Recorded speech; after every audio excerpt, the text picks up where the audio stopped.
Magandang araw at magandang buhay, lalong-lalo na sa ating mga minamahal na mga senior citizens. By the way, ako po pala si Ruel Mendoza Tanyo. At sa araw po na ito ay mayroon akong ibabahaging magandang balita para sa ating mga minamahal na mga senior citizens. Ano ba ito? Attention sa lahat ng mga senior citizens. Social Pension, September 12, 2025, payout schedule. Ating alamin ang buong detalye sa balitang ito. Ang objectives or yung mga dapat mong malaman sa video kong ito ay una, ang mga lugar kung saan may magaganap na payout sa social pension for indigent senior citizens. Pangalawa, anong oras ang inyong payout? Pangtatlo, saan po magaganap ang inyong payout? Pang-apat, sa anong mga kumpletong detalye? Panglima, ang dagdag kaalaman para po sa inyo pong pagpipayout. At inaanyayahan kita na tapusin mo ang video na ito hanggang sa dulo nang sa gayon makuha mo ang punto ng video kong ito. At kung ikaw ay bago pa lang sa aking YouTube channel at gusto mo ang ganitong content na pinag-uusapan ang payout ng ating mga senior citizens, update sa mga balita para sa ating mga senior citizens at benepisyo ng ating mga senior citizens, ay subscribe na ang aking YouTube channel. Dahil araw-araw po ako nag-upload ng mga informative contents that is related sa ating mga minamahal na senior citizens. Kaya naman, huwag mong kalimutan na i-subscribe ang aking YouTube channel at i-bell notification mo na para updated ka sa mga videos na i-upload ko pa dito sa aking YouTube channel. At sa puntong ito, hindi ko na papatagalin pa ang oras na atin nang malalaman ang buong detalye sa magaganap na payout sa social pension for indigent senior citizens. Kaya let's go!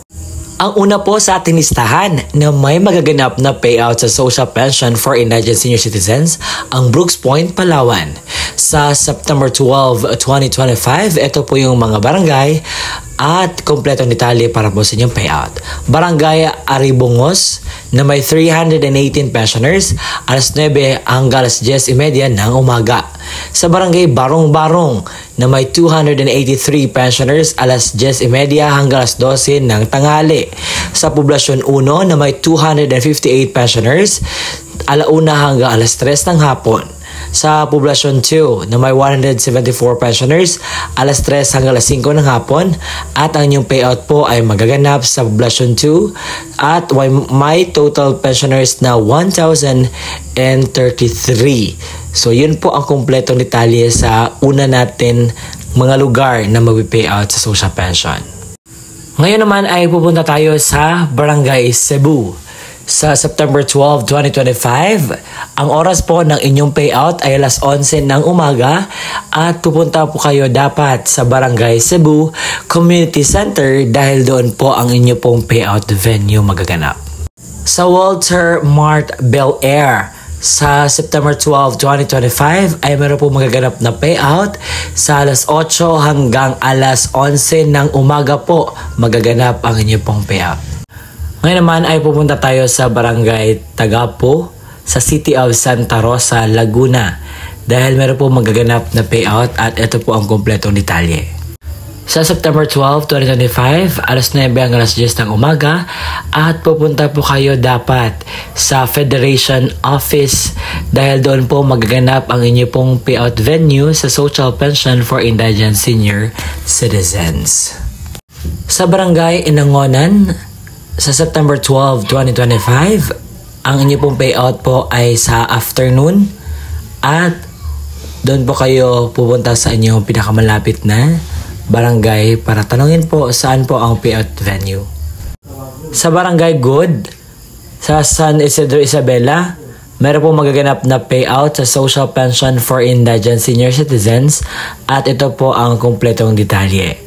So makikita natin dito may announcement. Sabi dito schedule of social pension payout. Date September 12, 2025. Ang oras po ay alas 8 ng umaga. At pupunta po kayo sa Barangay Good or GUD Community Center dahil doon po magaganap po ang inyo pong payout na inaasam-asam at matagal yun ang iniintay. Kaya naman po, puntahan niyo po doon at alamin po ang mga dapat pa ninyong malaman na mga detalye kung meron kayong katanungan patungkol po sa inyong payout sa social pension for indigent senior citizens. Sa barangay poblasyon ng Aurora, Zamboanga del Sur, meron po magaganap na payout sa alas 8 hanggang alas 12 ng tanghali at yun po. Sa probinsya ng Cebu, sa munisipalidad ng Poro, sa September 12, 2025, ito po yung ang kumpletong mga detalye. Sa barangay Pag-asa na may 76 pensioners, alas 8 hanggang alas 8:30 sa Pag-asa Gymnasium. Sa barangay Santa Rita na may 90 pensioners, alas 8:40 hanggang alas 9 ng umaga sa Santa Rita Gymnasium. Sa barangay Adela na may 169 pensioners, alas 9 hanggang alas 10 ng umaga sa Adela Gymnasium. Sa barangay Kansa Busab na may 42 pensioners, alas 10:20 hanggang alas 10:50 ng umaga sa Kansa Busab Gymnasium.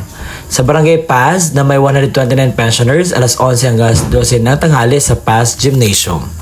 Sa barangay San Jose na may 111 pensioners, alauna hanggang alas 3 ng hapon sa San Jose Gymnasium. Sa barangay Rizal na may 72 pensioners, alauna 35 hanggang alas 2 ng hapon sa Rizal Gymnasium. Sa Daan Paz na may 76 pensioners, alas 2:15 hanggang alas 3 ng hapon sa Daan Paz Gymnasium po ang inyo pong payout. Sa San Juan, Samal, Bataan, meron po magaganap na payout sa September 12, 2025. Sa barangay Palili, alas 8 hanggang alas 12 na tanghali sa barangay Palili ang payout venue. Sa barangay Gugo, alas 8 hanggang alas 12 na tanghali sa barangay Gugo ang payout venue. Sa barangay Imilda na may alas 8 hanggang alas 12 na tanghali sa barangay Imilda po ang inyo pong payout venue. Sa barangay Puok, meron po magaganap na payout sa alas 9 hanggang alas 12 na tanghali sa barangay hall ng Puok Covered Court po kayo pupunta para po sa inyo pong payout. Sa LGU ng Gafate, sa September 12, 2025, ito po yung mga barangay na magpipayout. Sa barangay Kabasakan na may 106 pensioners, barangay Kang Mundo na may 89 pensioners, barangay Kampao Oriental na may 63 pensioners, barangay Santo Niño na may 50 pensioners, barangay Tulang na may 134 pensioners, barangay Buyog na may 85 pensioners, barangay Salog na may 99 pensioners. Ang inyong pong payout venue ay sa Ambacon Cultural Center alas 8 hanggang alas 12 ng tanghali. Sa hapon naman, ito yung mga barangay na magpipayout. Barangay Taytay na may 121 pensioners, sa barangay Tugas na may 71 pensioners, sa barangay Corte Baod na may 79 pensioners, sa barangay Kampao Occidental na may 37 pensioners, sa barangay CPG na may 90 pensioners, sa barangay Sagise na may 175 pensioners, sa Ambacon Cultural Center sa Launa hanggang alas 5 po ng hapon ang inyo pong payout. Sa barangay Kabawan Chapter sa September 12, 2025, sa Municipal Gymnasium, Poblacion Rosario, Agusan del Sur po ang inyong payout venue. At ang oras po ng inyong payout ay alas 7 po ng umaga magsisimula. Sa barangay San Roque, sa Las Nieves, Agusan del Norte, meron pong magaganap na payout sa Social Pension for Indigent Senior Citizens sa September 12, 2025. Ito po yun. Sa venue ng Durian Gymnasium, ang barangay Lawan-Lawan, barangay Kasiklan, barangay Bukbukon, barangay Durian. Sa September 12, sa venue number 3, sa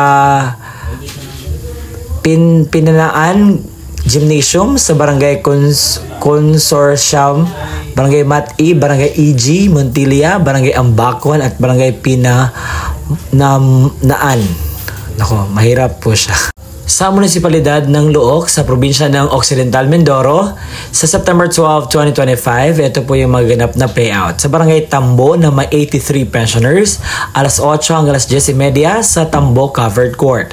Sa barangay Tabaw na may 60 pensioners, alauna hanggang alas 3 ng hapon sa Tabaw Covered Court po ang inyo pong payout. At yun po ang kumpletong detalye sa ating inaasam na senior citizens payout ng social pension na sana'y marami kayo nakuhang aral patungkol po dito. Kaya naman sa mga nasasabing fake news po ito, hindi po ito fake news. Lahat po ito ay may katotohanan dahil may resibo po ito. Pero sir, paano kung hindi namin nakita ang aming lugar sa iyong vlog? Ano po yung dapat gawin? Ang dapat nyo lang pong gawin is pumunta po kayo sa pinakamalapit na barangay sa inyo at tanungin po ninyo ang update patungkol sa Social Pension for Indigent Senior Citizens na sa gayon ay makuha po ninyo ang update. O, yun po ang aking ma-advise. And sa ngayon po, dahil kinakailangan po natin kumpletuhin ang ating requirements para po makapunta tayo sa venue, dahil no requirements, no payout po, at kulang requirements, no payout po. Kaya naman ngayon, ihatid ko ang kumpletong detalye sa requirements po sa Social Pension for Indigent Senior Citizens at dagdag kaalaman. Isang malinaw na Xerox ID ng senior citizens na mayroong 3 orihinal na pirma o thumb mark sa katulad ng ID ng senior citizens.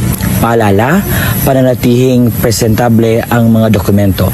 Ilagay sa plastic envelope ng iwasang magusot.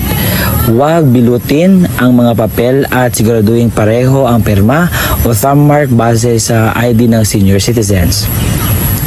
Kung authorized representative ng senior citizen o benepisyaryo ang kukuha ng pensyon, isang malinaw na Xerox ID ng senior citizens na mayroong 3 original na pirma o thumb mark sa katulad ng sa ID ng senior citizens. Authorization letter na nagmula sa MSWDO, CSWDO, or OSCA na mayroong original na pirma ni na MSWDO, OSCA, senior citizens at authorized representative. Isang malinaw na Xerox ng government-issued ID, kagaya ng SSS, updated PhilHealth ID, updated Barangay ID, UMID, Voters ID, updated voter certification, updated police clearance, and authorized representative at lagyan ng 3 original na pirma o thumb mark katulad ng ipapakitang ID.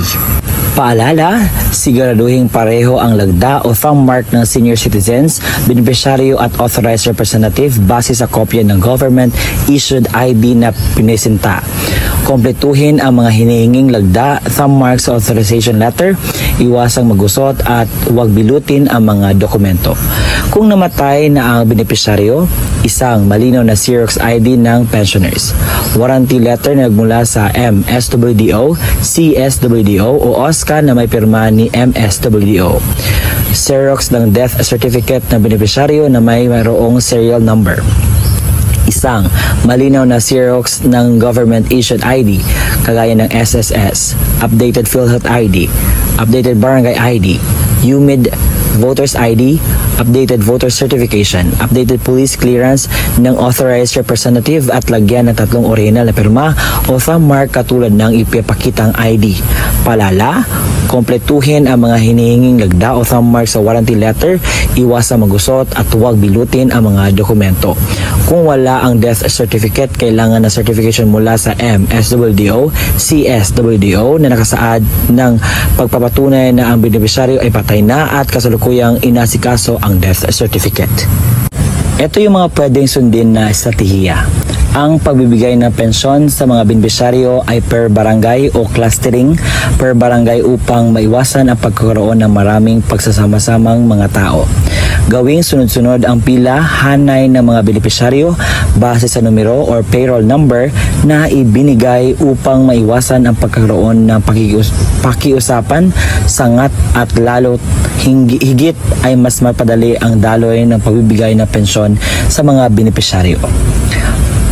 Pagdalahin ang mga benepisyaryo ng kanyang itim ballpen upang maiwasan ang paghihiram. Magtalaga ng isang staff na maaaring tumulong sa paymaster upang mapadali ang pagbibigay ng pensyon sa mga benepisyaryo. Lagyan ng numero ang Xerox copy ng ID upang mas mapadali ang paghahanap sa payroll. Mga paalala, maglaan ng malawak na space para sa pagdadausan ng payout at ng upuan para sa mga benepisyaryo ng programa. Maglagay ng madaming kopya ng certification of same person sa bawat lamesa na upuan ng mga paymaster at siguraduhin may lagda ito ng MSWDO at CSWDO. I-check ang mga lagda o perma sa mga dokumento kung orihinal o kompleto. Dagdag paalala, dahil laganap na po ang monkeypox dito sa ating lugar, sa ating bansa, ito po yung dapat nating gawin at bilang advice ko na rin sa inyo. Una, kinakailangan po magsuot tayo ng face mask. At pangalawa, kinakailangan pong mag social distancing. Pangatlo, kinakailangan po magdala tayo ng sariling alcohol natin na sa gayon ay manatiling safety po. Dahil alam natin na ang mga senior citizens ay medyo kinakailangan ng pag-care at yun po yung mga suggestion ko. At sa pag-payout naman, kinakailangan na mahinahon po. Sumunod lamang po sa alituntunin ng payout nang sa gayon ay wala po tayong problema, aberya o ano man pong pwede mangyari. At pumunta lang po kayo sa araw mismo ng inyo pong payout. Huwag po kayo mag-advance na pumunta doon. Dahil po, kung sino yung nakaschedule talaga, yun naman po ang makakuha ng kanilang payout. At kinakailangan kompleto din ang requirements sa pagpunta doon. At kung kinakailangan ninyo ng tawag dito kasama or assistant, so pwede niyo po magdala. At yun po ang vlog natin for today na sana ay nakuha na niyo po ng aral. Maraming salamat sa panonood. Bye bye and see you again next time. Muli, ako po si Ruel Mendoza Tanyo.